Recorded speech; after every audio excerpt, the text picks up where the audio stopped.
জয় হিন্দ। বন্ধুরা, আজকে আপনাদের একটি অত্যন্ত ইন্টারেস্টিং গল্প শোনাবো। এই গল্পের সঙ্গে যদি বর্তমান সময়ের আপনারা কোনো মিল খুঁজে পান তাহলে অবশ্যই কমেন্ট করে জানাবেন।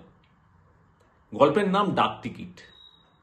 একটি রাজ্যে একটি অত্যন্ত অত্যাচারী শাসক ছিল। অত্যাচারের ফলে একদিন সেই রাজ্যে একটি মেয়ের মৃত্যু ঘটে।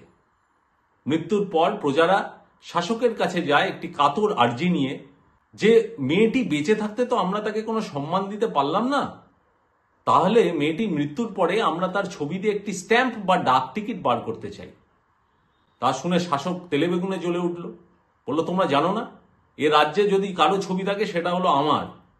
যদি মনীষীদের সঙ্গেও আমার ছবি থাকে তাহলে মনীষীদের ছবি হয় ছোট আর আমার ছবি হয় বড়। তোমাদের সাহস কি করে হয় এই ধরনের আবদার জানাবার?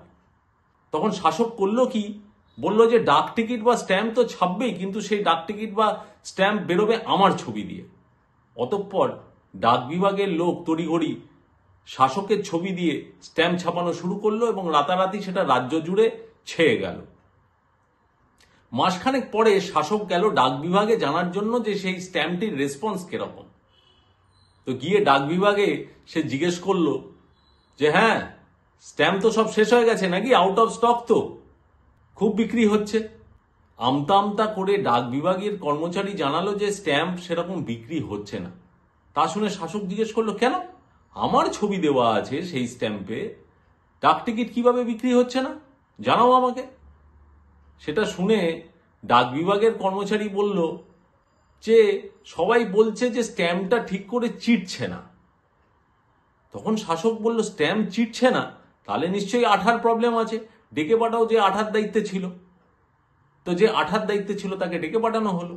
তাকে শাসক জিজ্ঞেস করলো যে কি ব্যাপার, ঠিক করে আঠা লাগাতে পারো না, স্ট্যাম্প চেটানো যাচ্ছে না।